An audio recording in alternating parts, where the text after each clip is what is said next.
The release of diplomatic cables by WikiLeaks and their publication in the New York Times and other news organizations have generated a serious discussion about the role of the press in publishing secrets. As executive editor of the Times, Bill Keller has been in the middle of this conversation. Among other things, the controversy about the WikiLeaks release has been, for him, something of a teaching moment about journalism and the role of a free press in our country. Bill has talked about the care his newspaper has taken in deciding what and what not to publish, about the enduring role of responsible reporting and editing in giving readers an illuminating account of how U.S. foreign policy is made, how well it is working, and what kind of relationships our country has with allies and adversaries. He has been candid in acknowledging the risks that an aggressive free press can be injurious to America's diplomacy, and he has challenged the view of those who say that the government alone should be the judge of what is in the national interest. Of all the challenges inherent in this story, the potential legal risks, the anticipated criticism from whatever the newspaper decided to do, the daunting tasks of sorting and selecting from such a vast archive, the painstaking work of redacting potentially damaging material, the complications of coordinating a publication schedule with other news organizations, and developing, finally, a strategy to respond to demands, such as that of Senator Lieberman, that the U.S. Justice Department investigate whether the Times has committed a crime by publishing articles based on the cables leaked to WikiLeaks. None of these challenges ever overcomes the excitement of a great story. Or, to put the question rhetorically, as the Times public editor did a few weeks ago, what if the paper had decided to pass on the documents that WikiLeaks was making available? What if the newspaper had just decided to suppress the story? Bill, it's a great honor to have you here, to welcome you, and to invite you to offer your perspective on this important story.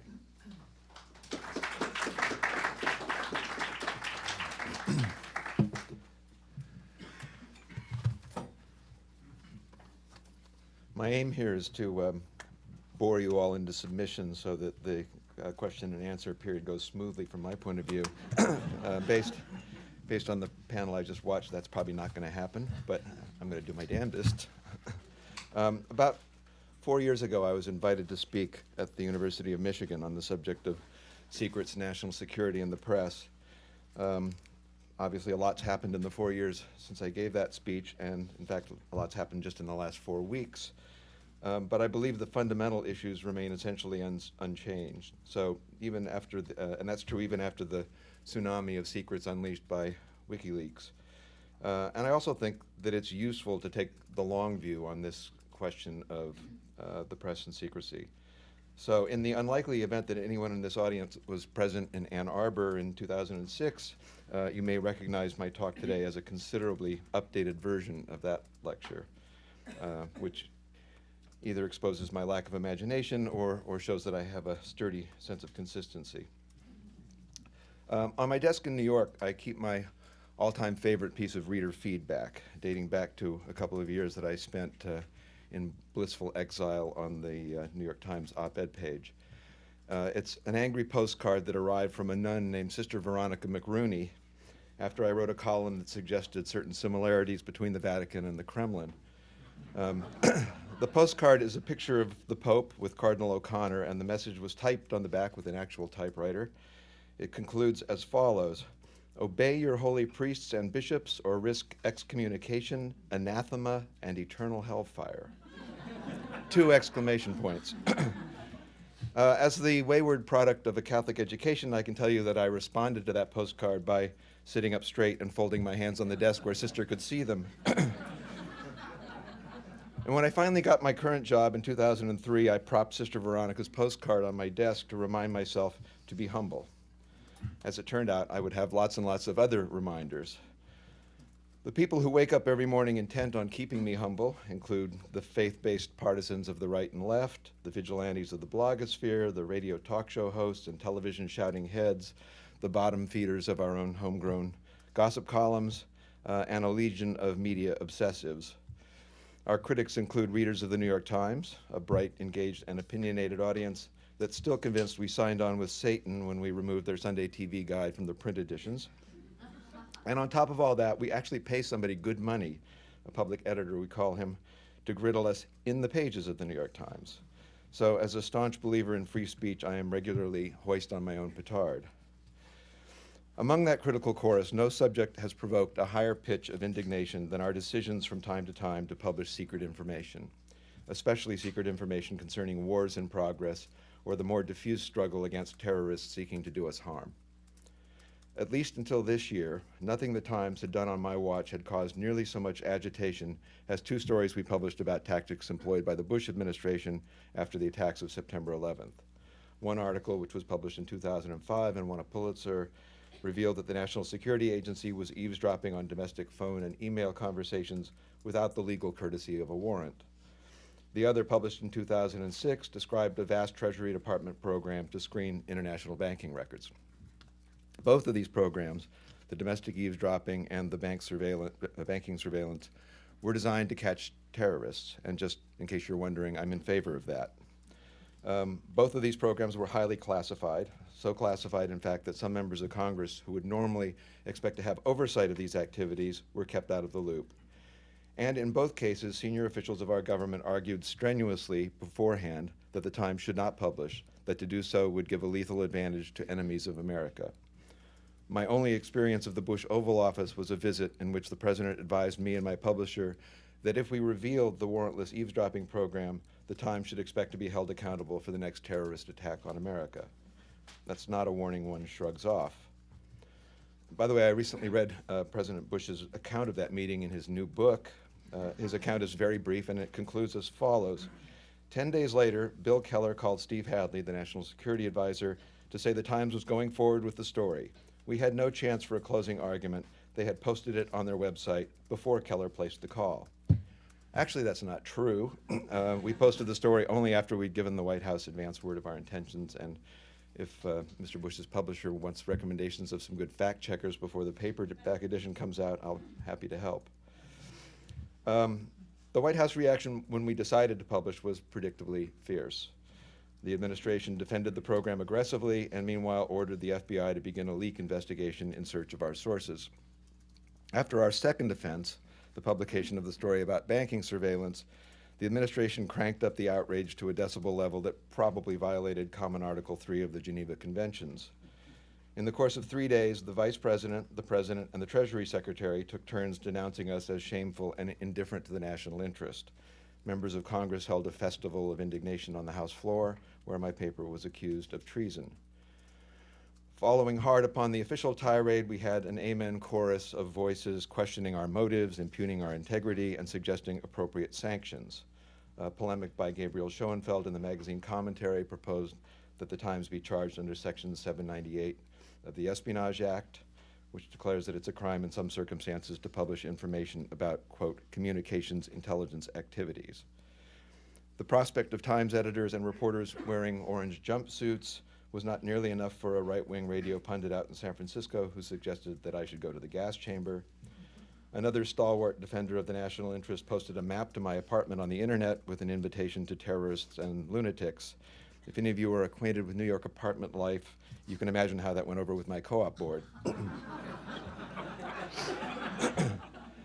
The reaction to our coverage may have been hysterical, but much of it was heartfelt.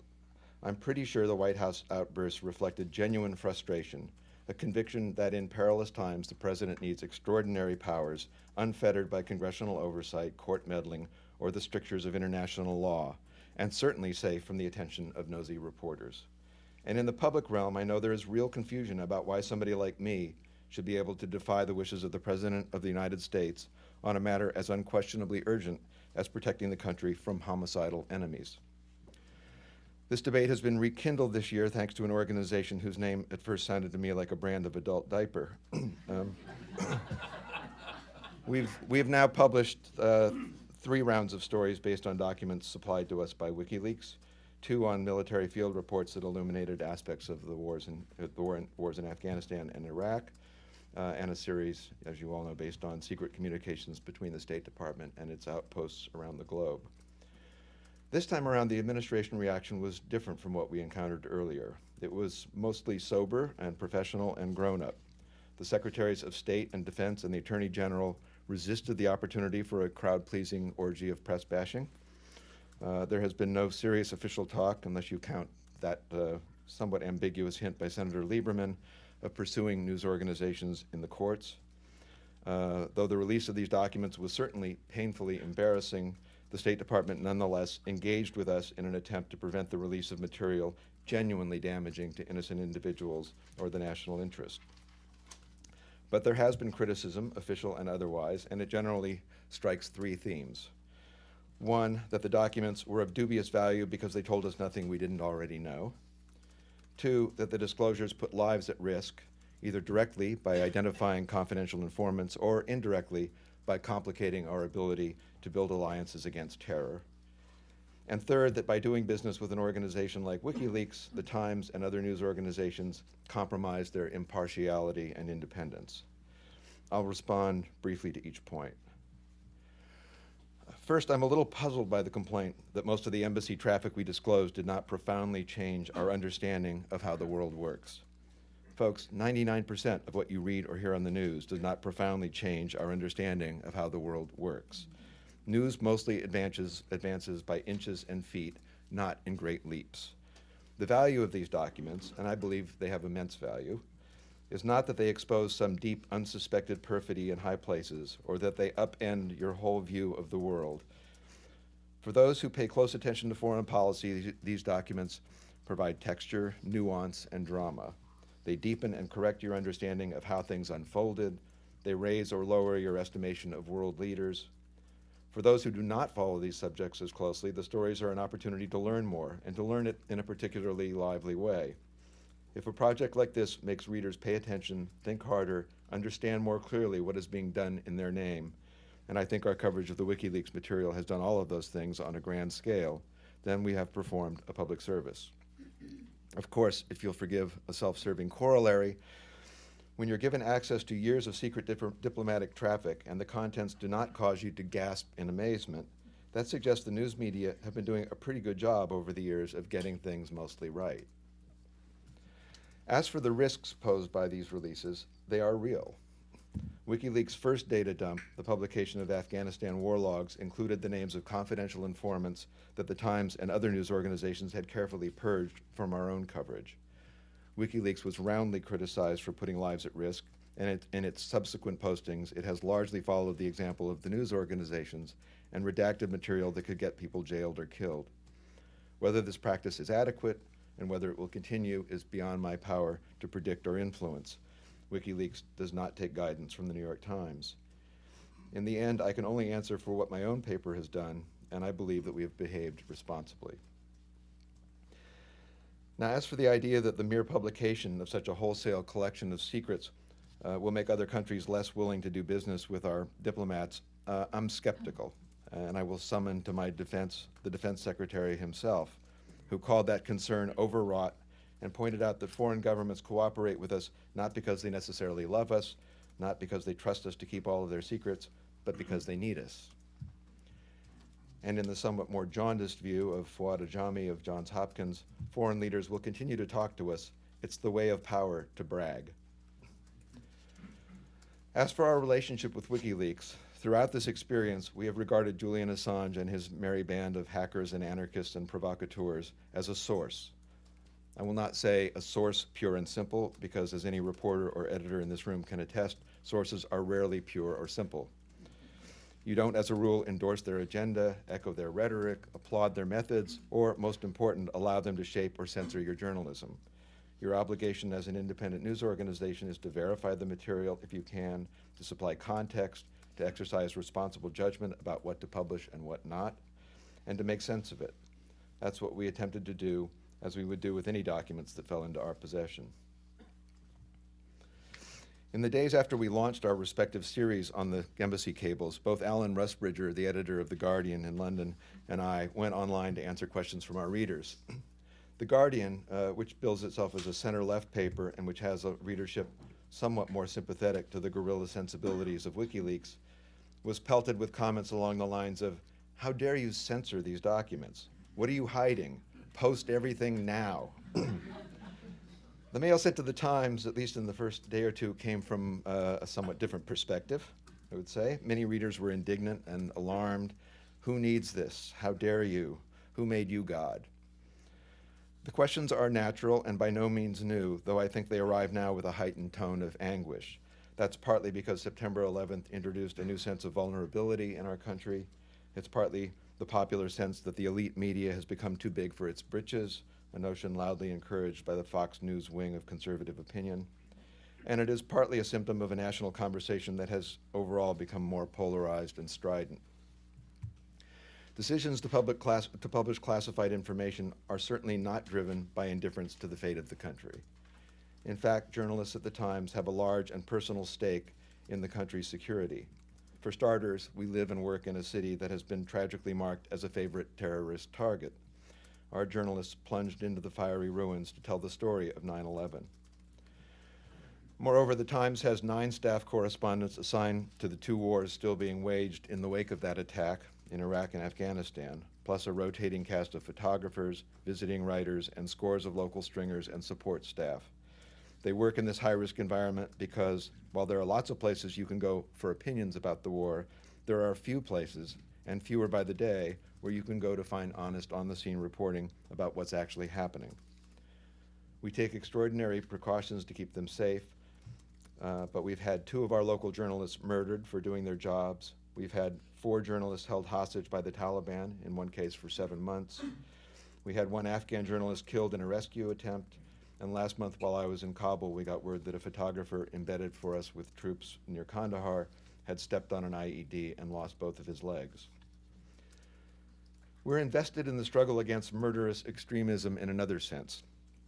The virulent hatred espoused by terrorists, judging by their literature, is directed not just against our people and our buildings, it is also aimed at our values and at our faith in the self-government of an informed electorate. If the freedom of the press makes some Americans uneasy, it is anathema to the ideologists of terror. So we have no doubts about where our sympathies lie in this clash of values.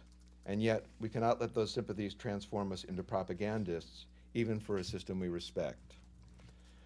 The conflict between the government's passion for secrecy and the press's drive to reveal is not, of course, of recent origin. Nearly 40 years ago, in the Supreme Court ruling that stopped the government from suppressing the secret Vietnam history called the Pentagon Papers, Justice Hugo Black wrote, quote, "The government's power to censor the press was abolished so that the press could remain forever free to censure the government. The press was protected so that it could bear the secrets of the government and inform the public." In recent years, aggressive reporters have brought you a great deal of information the White House never intended for you to know. Classified secrets about the questionable intelligence that led the country to war in Iraq, about the abuse of prisoners in Iraq and Afghanistan, about the alleged massacre in Haditha, about the transfer of suspects to countries where interrogation techniques probably do not fit our definition of humane, about eavesdropping without warrants, and other things. As Bob Kaiser of the Washington Post asked at the time of the eavesdropping controversy, "You may have been shocked by these revelations, or maybe not disturbed at all by them, but would you have preferred not to know them at all?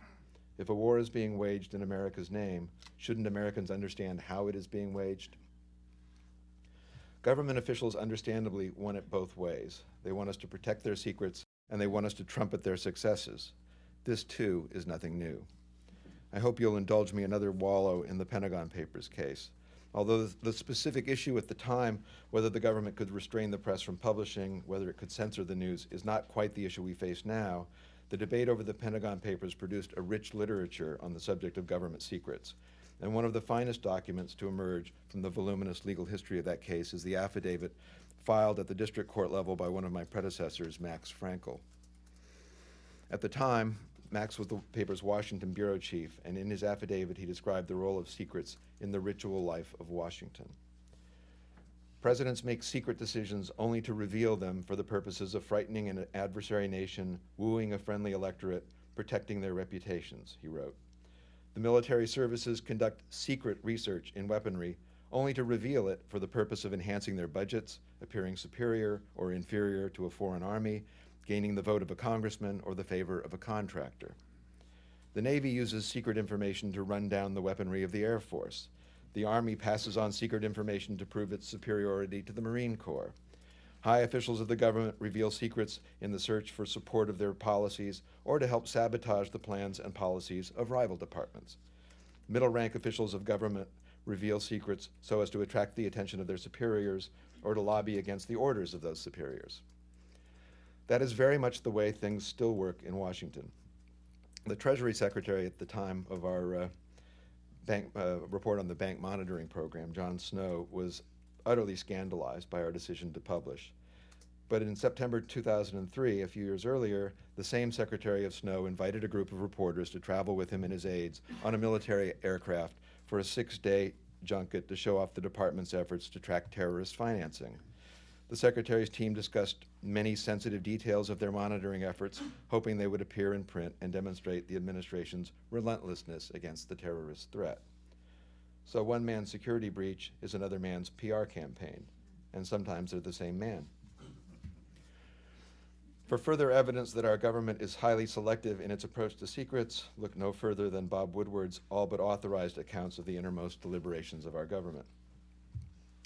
Max Frankel, in his Pentagon Papers affidavit, acknowledged the self-serving nature of these transactions on both sides, but concluded that this, what he called cooperative, competitive, antagonistic, and arcane relationship was essential to the working of democracy.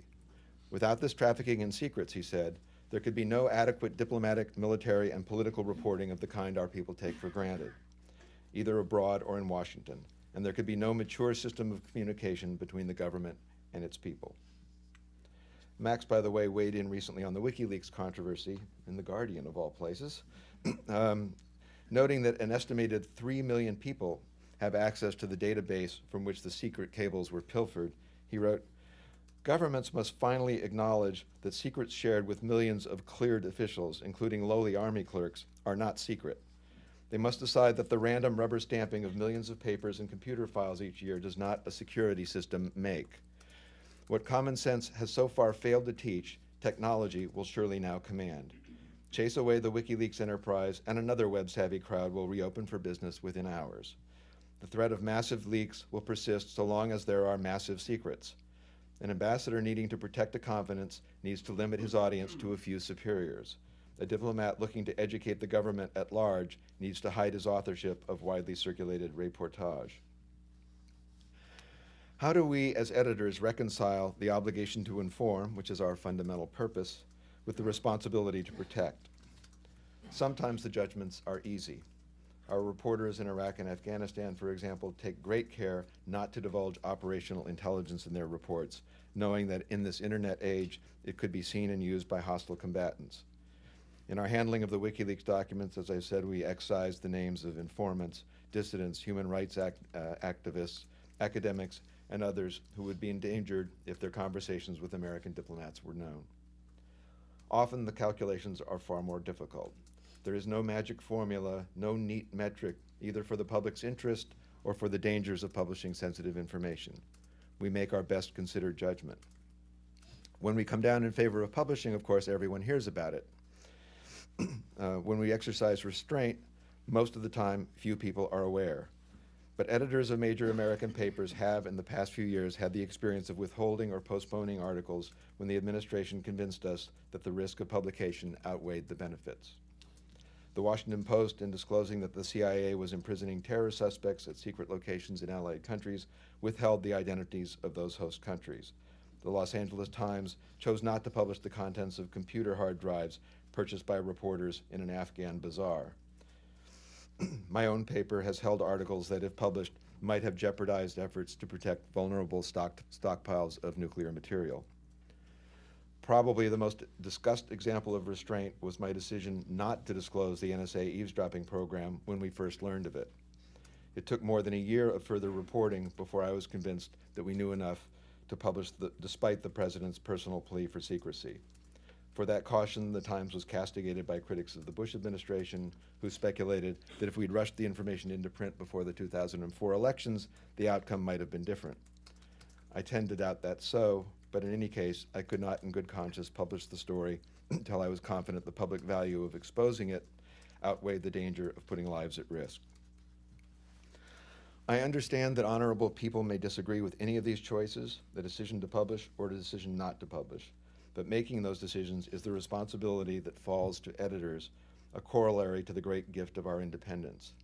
It is not, as I have said, a responsibility we take lightly, and it is not one we can surrender to the government, which has no interest in disclosing its own transgressions or abuses. This is exactly why the inventors of this country, having emerged from an imperial form of government, embraced an unruly press, and the press in those days was at least as unruly as it is now. At this point, some of you may be asking under your breath, okay, Mr. Wise Guy editor, now what? How do we prevent this collision of secrecy and press freedom from becoming a spectacular pileup in the courts? I'm not a lawyer, nor am I a policymaker. I've always been happier on the sidelines of history.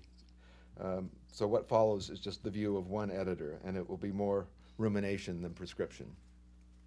One of the hangovers of my Catholic upbringing is that I tend to divide things into three. In this case, I think of the problem from three directions: the newsroom, the law, and the government. Frankly, I don't see a way to alter journalistic practice that will avoid clashes with the government unless we were to adopt the kind of deferential mouthpiece journalism common to countries with one-party governments. As journalists in a robust democracy, our responsibility is to publish information of interest to the public, and that includes publishing secrets when we can find them. We are constrained by the professional code I summarized earlier. We feel obliged to be careful in what we publish, careful to get it right, careful to play it straight, careful to consider any reasonable claim that publication will put lives at risk. In the cases I've described, I believe we satisfy those obligations. There is one thing we can do that may improve our standing in this perennial contest with the government. We can be a little more judicious in our use of anonymous sources. Just to be clear, the ability to offer protection to a source is an essential of our craft. None of the stories I described earlier would have been reported without recourse to this particular tool. You will occasionally hear an editor suggest that news organizations should forswear anonymous sources altogether. This is high-minded foolishness.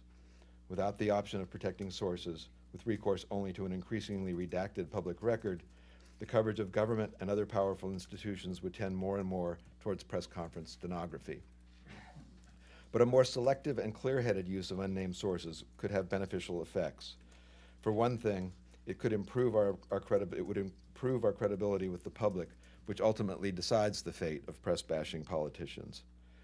I suspect that the media's heavy reliance on unattributed information contributes to a suspicion that reporters make things up, or that newspapers allow themselves to be used on behalf of one agenda or another. The too casual reliance on unnamed sources is both corrosive and unnecessary. That offers no comfort to those who believe we should stop publishing secrets, but it might put us in a somewhat less precarious position when we do publish secrets. That brings us to the state of the law. There are those like Gabriel Schoenfeld who argue that the Espionage Act should be applied or amended to punish news organizations that disclose national security-related secrets. But the Espionage Act has never been applied to a news organization, and even applying it to non-journalists has proven problematic. After a number of restrictive court rulings in the Lawrence Franklin espionage case, the Justice Department dropped its prosecution of two representatives of the American Israel Public Affairs Committee who received classified information from Franklin. Reportedly, justices had a very hard time figuring out whether the law can be directed at Julian Assange. The main practical legal threat facing journalists these days is not the Espionage Act, but the subpoena, in particular the subpoena issued as part of a government leak investigation or in civil suits where a litigant is trying to establish the identity of a source who disclosed damaging information. In the decades after the Supreme Court in the 1972 Brandsburg case left reporters vulnerable to being summoned before grand juries, there were relatively few cases in which reporters were compelled to reveal confidential sources. Since the turn of the millennium, however, according to a survey published in the Minnesota Law Review, federal and state courts issue hundreds of subpoenas each year, asking for the identities of confidential sources in criminal and civil cases. To many of us in the journalism business, the great hope has been for a federal shield law, which would afford reporters at least some protection against being forced to divulge sources, the kind of protections already accorded to defense counsel, doctors, ministers, and other professionals whose work depends on assurances of confidentiality. The reality, however, is that enactment of a federal shield law does not seem imminent, and if one is enacted, it's likely to contain an enormous loophole for information related to national security. So now we come to the government. The thing that has worked most effectively over the decades to maintain a healthy equilibrium between press freedom and national security is not something codified in the law. It is common sense. It is compromise and accommodation. I'm going to return once more to Max Frankel's affidavit in the Pentagon Papers case. He described for the court the unwritten but generally observed etiquette of what he called mature press relations. For the vast majority of secrets, he wrote, there has developed between the government and the press a rather simple rule of thumb. The government hides what it can, pleading necessity as long as it can, and the press pries out what it can, pleading a need and a right to know. Each side in this game regularly wins or loses a round or two. Each fights with the weapons at its command. When the government loses a secret or two, it simply adjusts to a new reality. Alexander Bickel also worked over this issue in his seminal volume of legal philosophy, The Morality of Consent. Bickel was the chief counsel for the Times in the Pentagon Papers case. Bickel argues that ambiguity and ambivalence are the lubricants that allow the First Amendment to function. The government, he writes, has the right and the responsibility to protect legitimate secrets, and yet it is constrained in many ways in what it can do to guard those secrets. It may not legally break and enter, or steal, or spy electronically without a judicial warrant. It cannot restrain anyone from publishing a secret unless it can prove immediate harm of the gravest sort. We have no official Secrets Act, he wrote, and can have none restraining publication of most secrets. The government cannot copyright anything. The government has great power to enforce secrecy at the source, but has little recourse once the secrets have escaped. The government may guard mightily against serious but more ordinary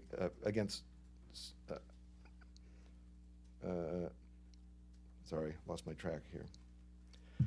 The accommodation works well only when there is forbearance and continence on both sides, Bickel concludes. It threatens to break down when the adversaries turn into enemies, when they break diplomatic relations with each other, gird for and wage war. Such conditions threaten graver breakdowns yet, eroding popular trust and confidence in both government and the press, on which effective exercise of the function of both depends. This argument assumes a respectful, if adversarial, relationship between an establishment press and a government that accepts the value of compromise in the conduct of public affairs. It's arguable whether we have either of those things today. The notion of an establishment press is at least under siege. The Times, the Wall Street Journal, the Washington Post, the Associated Press, the 3 television networks and their kin are no longer society's common source of news to the extent that they were in the past. Long before WikiLeaks was born, the internet transformed the landscape of journalism, creating a wide open market with a quicker metabolism, a new infrastructure for sharing information, and a diminished respect for notions of privacy and secrecy.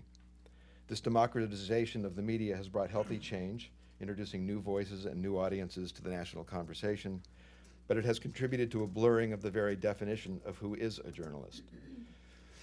I think a news organization like mine should be a little humble about trying to define who's entitled to be called a journalist, and personally, I would advocate a fairly expansive definition.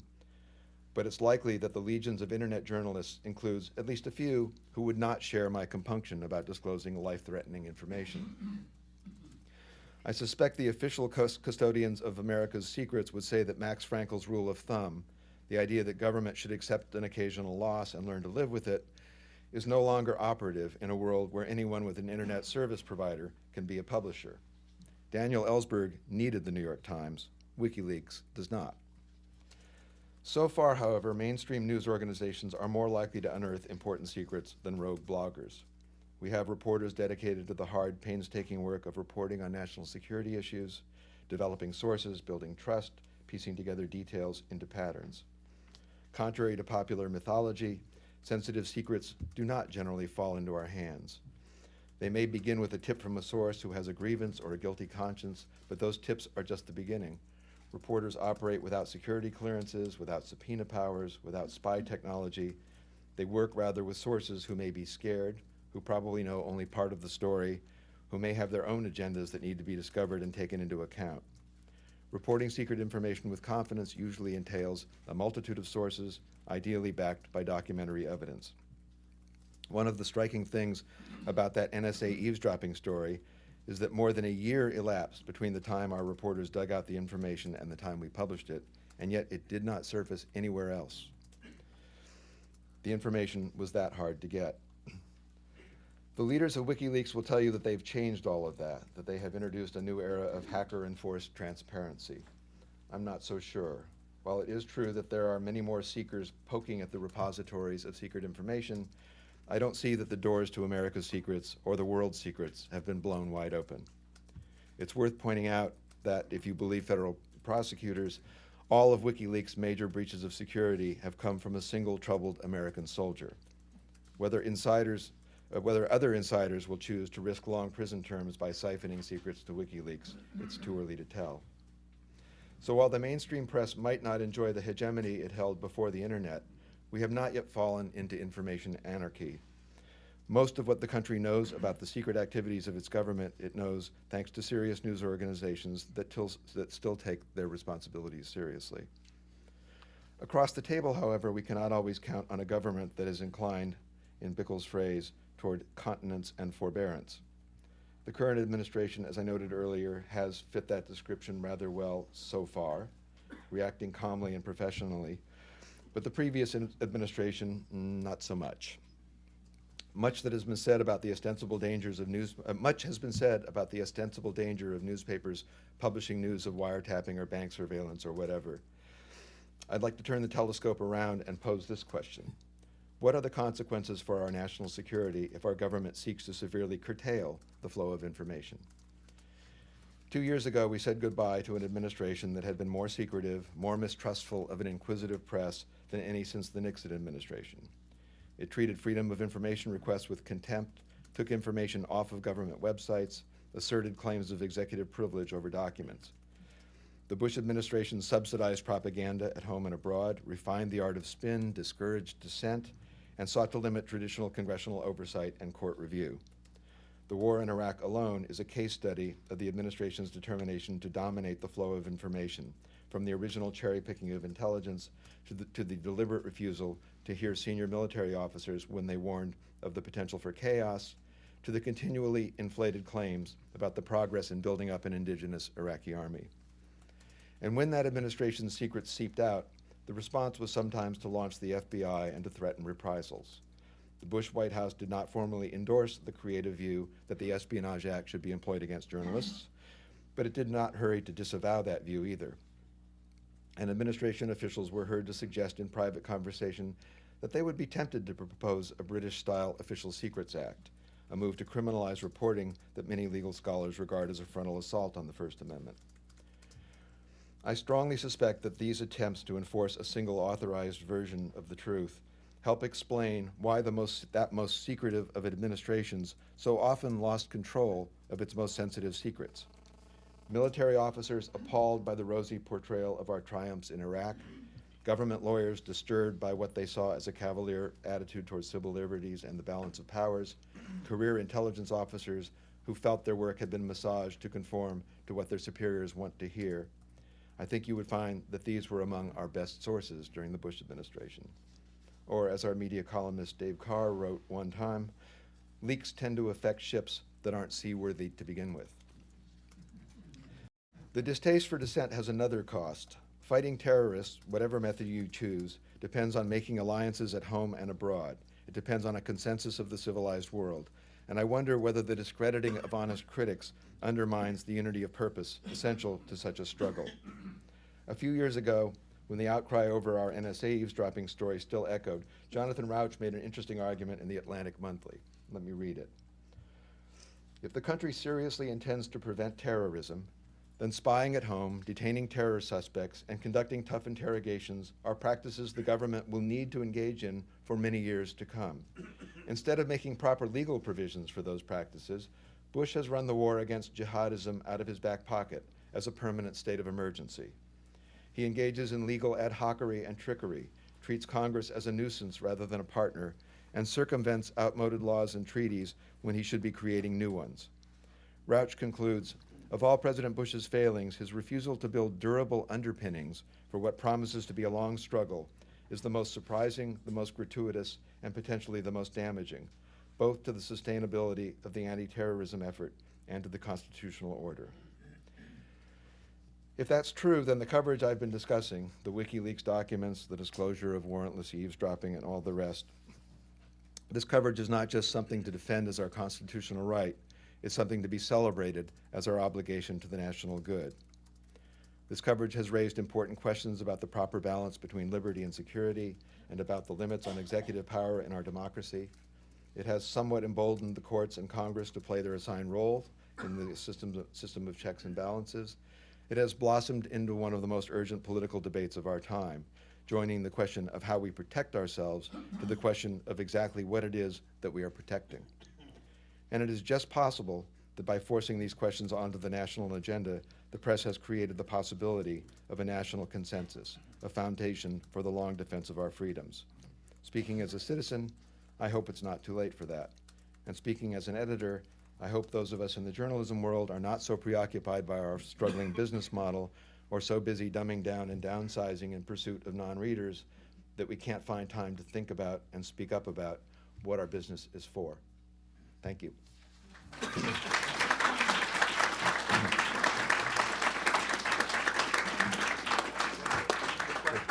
Sure. Sure. Please introduce yourself as you ask your question. Yes. My name is Mabel Chan. I'm a visiting scholar with the Fairbanks Center for Chinese Studies. Can you provide a sort of a fly on the wall, behind the scenes look at the vetting process at the New York Times? How extensive, how secretive, how tricky, how unprecedented, in what ways? The vetting process on the WikiLeaks document, you mean, or Yes, just yes, or yes, yes. in general? Sure. Most of it's fairly obvious. I mean, you know, we got the documents in different ways in two different bunches. The first, we got the Iraq and Afghanistan war logs at the same time, and then we got those directly from WikiLeaks. We got the embassy cables from The Guardian after WikiLeaks decided that it was no longer very happy with the New York Times. We put them into searchable databases. We had initially a couple of people in our computer-assisted reporting unit go through them by search. I mean, with 250,000 documents, you know, there's just no way everybody's going to sit down and read them. And in fact, nobody, I don't think, claims to have, no news organization anyway, claims to have read all of those documents. So we navigated them by search, and we would put in a search term. It could be a country, it could be an individual leader, it could be a topic, it could be you know, a phrase, and we searched. I mean, we consulted, particularly in the Iraq and Afghan war logs, a lot of reporters who were most expert in covering the military and who would have the best idea what to search for. They gave us search terms. A number of them went into the database and did their own supplemental searches. That produced kind of clumps of cables. And then you know, somebody was assigned to go through those clumps of cables and extract the ones that looked like they had either stories or pieces of stories. Often what we found in the cables, in one cable, led us to search for something we hadn't thought of before. So that's, I mean, that's how we handled the data. The vetting process, I mean, we had to sort of establish at the outset, do we think this stuff is real? We have a number of reporters who have viewed both secret military dispatches and embassy cables in the past in their line of work. You know, they looked these over, and from the outset it was quite clear that these were the real thing. And in fact, nobody who actually knows anything about the events described in those has yet come forward and said that that's false or that there's something missing. You know, we took the material that we were planning to use to the respective government agency to get their, first of all, to get their comments on the stories we were going to do, and give them a chance to argue back. And second of all, to raise whatever objections they wanted to raise to us publishing the cables and the war logs the first time around. Obviously, we did not offer them the right to decide, but we heard them out respectfully, and I would describe. I mean, I described the process in my remarks as sort of professional and grown up, and I think we found it really useful. I mean, a lot of times they wanted us to omit things that were just embarrassing, and we said no. I'm sorry. You know, we're not in this to protect you from embarrassment, but they and we had done a fair amount of redacting on our own. I mean, it's pretty obvious that if some lowly village elder in Kandahar has talked to the American military because they showed up at his door, and his name is in the cable, that publishing his name is probably a good way to get him killed. So a lot of that redacting went on beforehand. But in the conversations with the administration, there were cases where they persuaded us. They either identified things that we hadn't recognized as potentially dangerous, or argued that that we should withhold something. In most of those cases, we managed to tell the story without posting the actual document. Yep. Stefan Kandera from the Romanian Center for Investigative Journalism. I'm curious, you publish like 1% of the cables for now. What's your schedule on publishing the rest of the 99%? And will you go through? Well, we don't have a schedule anymore. Essentially, what we did was the first two data dumps, the Iraq and Afghan war logs.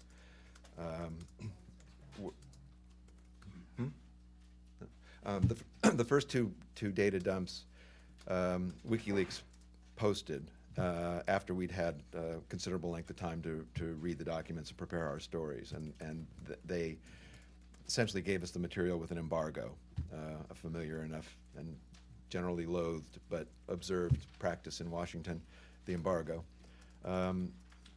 They gave us access to the documents with an embargo date, at which point they intended to post the whole trove of documents. In the end, they held back a portion of the Afghan documents, and on the Iraq documents, they did a kind of robo redaction that essentially eliminated most of the names and made them virtually unreadable. So there wasn't really a schedule of publication. There was this day, and on this day, we were going to write what articles we wanted to write, and they were going to post the documents. The embassy cables were more complicated. I mean, the range of subject matter was so broad, the volume was so enormous. The different interests of the different news organizations, were fairly large. I mean, we weren't all that interested in, what the U.S. ambassador in Bonn thought of Angela Merkel. That for them was, the Holy Grail for Der Spiegel. So we basically agreed on a schedule where we would, day one would be Pakistan Day, and day two would be, Russia Day or whatever, and that we all would write our own stories. Some of us would take advantage of Russia Day, and some of us wouldn't. But we rolled out that schedule, and we agreed to give WikiLeaks the documents that we intended to post with each day's stories, with our plans to redact them. And WikiLeaks, having been castigated rather broadly for the way they handled the first two document dumps, said that at least for that run of stories, they would post the redacted documents. We have basically done the main stories that we set out to do. We're still picking over some other subject matters, but this sort of rollout of stories that we agreed upon with the other news organizations is mostly over, and I expect we'll post future documents as we think of new stories we want to do, and that we have 3 or 4 in the works that are they're more time consuming to research. I have no idea what WikiLeaks intends to do with whether at some point they intend to post the whole trove, whether they will do so the way they did with the Iraq documents with some sort of automated redaction process, or what. We don't intend to post the whole batch. Most of them are not very interesting. In 250,000 documents, you're going to get a pretty high percentage of things that are, the diplomatic equivalent of laundry lists. Yes. Stephanie Friedhoff, there's been a question from our live feed through the blog, which is, are you planning to work with WikiLeaks in the future? And I'm also wondering if you could tell us, there's been reporting about the New York Times, of course, working with WikiLeaks directly for the war logs and then receiving the cables through The Guardian.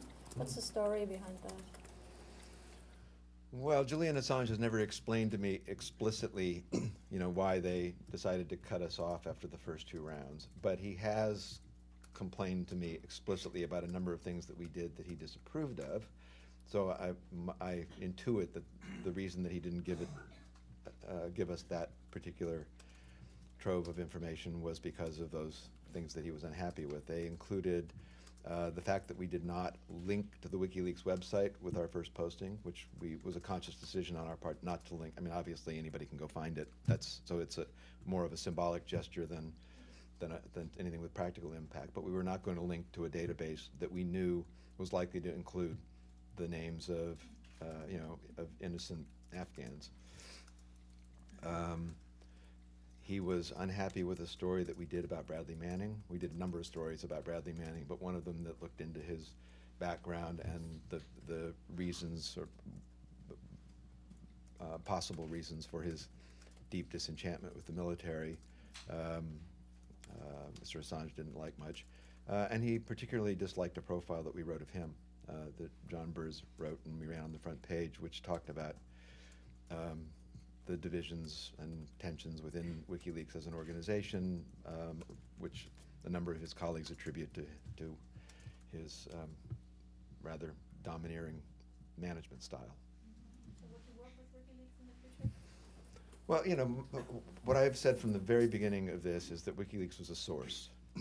They were not a partner in the sense that, to some extent, the Guardian was a partner in this, because we swapped thoughts back and forth about, here's an interesting cable that we found, maybe you'll be interested. We had none of that kind of give and take with WikiLeaks. And I have no idea whether WikiLeaks is going to offer us anything again, but I would accept it on the same terms as I accepted the earlier documents, as raw material that we would look at and write about if it's interesting. Yes, sir. Simon Wilson, I'm a former Nieman Fellow, now back at work with the BBC in Washington. Mm-hmm. Kathleen Carroll told us this morning that the Associated Press had been in discussions with WikiLeaks, but found some of the conditions that they were trying to impose on an arrangement with the Associated Press to be unacceptable. Right. I just wondered if you knew what conditions had been imposed on The Guardian, and whether that would affect your decision to accept the cables via The Guardian. Because obviously this is clearly an issue that many news organisations went through, with some sort of discussions with WikiLeaks, and Right. some came down on the side of working with them and others felt it wasn't possible. And is there anything you've agreed to, and if so, why was that acceptable? Well, it's been reported, I have no first-hand knowledge of this, but it has been reported that near the end, a week or so before the first publications of the embassy cables, WikiLeaks approached the Wall Street Journal, CNN, I guess AP as well, and at least in some of those cases, the conditions included an embargo, which is fine, but they had to sign a document pledging, I'm told, I can't vouch for this, but it was, the Washington Post wrote a story on this. They had to agree to pay a substantial fine if they violated the embargo, and WikiLeaks had the right to take them to court in a country of its choosing. I can't imagine any editor signing anything like that, and they did not. We signed nothing. We paid nothing. We agreed to nothing except the embargo. I don't know. I mean, as far as I know, the Guardian was in essentially the same position as us, but I wasn't there for their conversations, so I can't really speak to that. Maybe somebody in the way back. Barbara Simon, New Center for Investigative Reporting. It's really interesting to listen to the calculus around how you make your decisions with this data that has to do with government information. With the exception of the Pfizer story, it was all government. WikiLeaks is talking about having a trove of data on American banking. How does it change if you get that data? How does the decision-making change? How does the conversation change? Well, I'm not sure. I mean, one thing that I omitted from my long-winded description of the process that we went through was, I omitted it because I think it's pretty obvious, is we had lawyers involved along the way, and you know, we have some very good lawyers at the New York Times, the kind of lawyers who see it as their responsibility to help us get things into the paper, not keep things out of the paper, and everybody should have such lawyers. So, you know, we obviously talked to them about, you know, is there legal jeopardy for us? To some extent, because at least initially the material was in the possession of the Guardian, which was in England, and therefore possibly subject to British law, which is considerably less freewheeling, say, than American law. So, you know, we did a lot of consulting with the lawyers and ascertained that what we were doing was legal. So I don't know whether the legal situation would be different with documents coming from a private entity. And I'm not a lawyer, so I'm not going to speculate about whether it would be or not. But the first thing we would do is, you know, is check with the lawyers to find out, you know, is there, you know, is there a legal problem with using this material, and if so, is there a way around it? I guess that would be the sort of nature of the conversation. Beyond that, I don't see a kind of qualitative difference between government information and information about other major institutions. I mean, it would be different if it were about a sort of, you know, non-public figure, ordinary person. You know, I think I would feel some qualms about, you know, exposing. I can't imagine what the situation would be. But in the case of a major American bank, and in the case of documents that actually taught us something about what was going on inside that bank during the financial crisis, I'd be very interested in that, and I think the public would be too. And the fact is, we've published a fair number of stories based on secret information from inside banks. Yep. Hi, Clint Hemler, Columbia Journalism Review.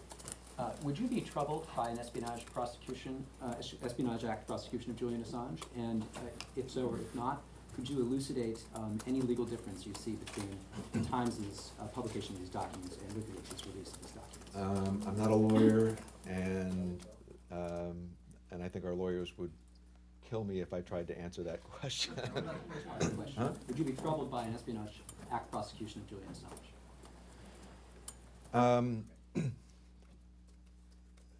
Let me back into that question a little, because, you know, one of the questions that was lobbed at you guys on your panel was this question of whether or not WikiLeaks, you know, constitutes a media organization. Is it a journalistic organization? And my answer to that is, I mean, as I said, I try to be a little humble about deciding who gets to be called a journalist and who doesn't, and I try to be fairly expansive in my definition. I mean, the two things that I would say about that are that I don't feel I don't kind of regard Julian Assange as a kindred spirit. If he's a journalist, he's not the kind of journalist that I am. And second of all, that WikiLeaks has moved more in the direction of behaving like a journalistic organization from the outset. As you said in your panel this morning, I mean, they have gone from an absolutist view of transparency with a at least suggested motive of embarrassing or bringing down bad governments to an organization that has been leaking out the documents in a more journalistic fashion, redacting them. I don't think that they've become, as I say, my kind of news organization, but they have evolved. I think legality aside, it would send up a bit of an alarm signal to me, just as an editor, as it did when they went after the guys at AIPAC. Not because I'm saying that Julian Assange is or is not culpable of doing something wrong, and in fact, we just reported yesterday, I guess, that this morning, I think, that the Justice Department seems to be trying to come up with an argument that WikiLeaks is culpable not under the Espionage Act, but allegedly for encouraging Bradley Manning to violate his responsibilities. But I mean, just as an editor, I find the Espionage Act a kind of scary thing in the wrong hands. It's an abusable law. Yes, sir. Barry Sussman, I'm on the Nieman Watchdog website. You said that you had discussions with the State Department and they had objections to a number of things. Can you put a number to the amount of material that you held up because of that? Are there cables you didn't run? And also, if you decided not to run some, how did you work that with your colleagues in Europe?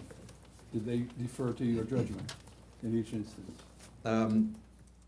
In most cases, yes. I mean,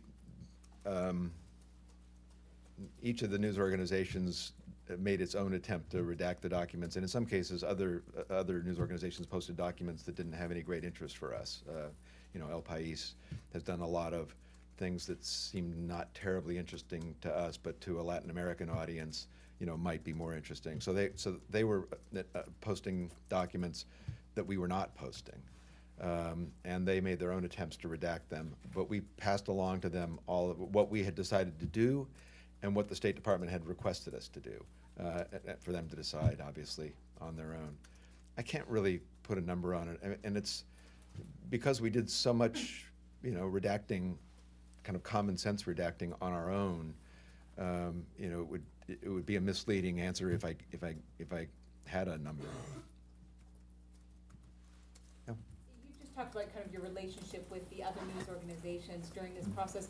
How would the process have changed had you been the only recipient of the WikiLeaks documents, and if your competitors would have been the Wall Street Journal and the Washington Post rather than Der Spiegel and El País?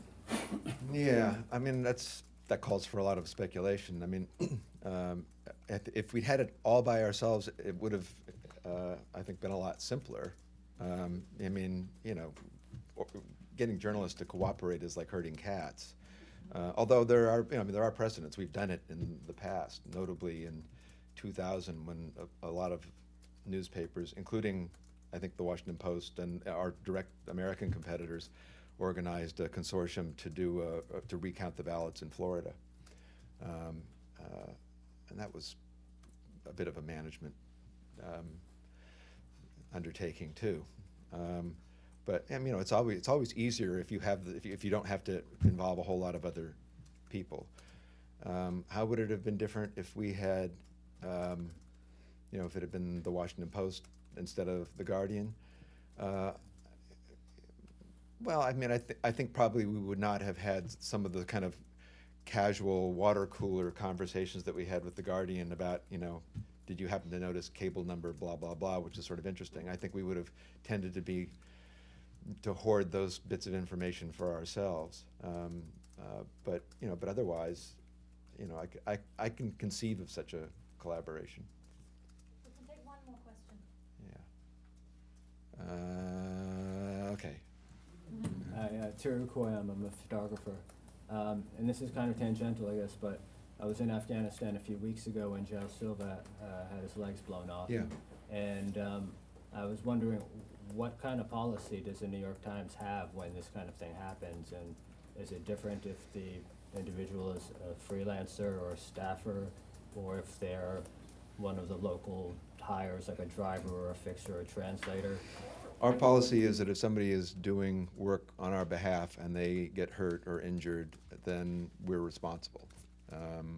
That's a policy that we've applied to the families of Afghans and Iraqis who died doing work for us. In Joao's case, although he's a freelancer, we're paying all of his expenses that are not covered by insurance, and we have committed to put him on staff. Is that a precedent for the way you would treat the next one? I mean, every case is different. You know, I mean, there are cases that are more complicated where, you know, somebody hasn't been hurt but they're at risk. You know, I mean, we have a case now of somebody, a local journalist who's worked closely with us on some sensitive stories, who has had kind of menacing signals from his government. He's currently in the States. We're subsidizing his stay in the States, but you can't kind of draft a policy that applies to every case. I mean, at some point he'll probably be free to go back. There are other cases, similar cases, where people may never be free to go back. So, you know, our policy is we try to do our best, not particularly because we're great humanitarians, but because if you want people to work for you, the best people to work for you in dangerous places, you know, it's important to demonstrate that you stand behind them. Situation like if Joe Silva had been in a car, for example, and they hit a landmine, and you know, him and his driver are injured, you consider yourself responsible for both? Yeah. Okay. All right. Thank you. Sorry I have to run.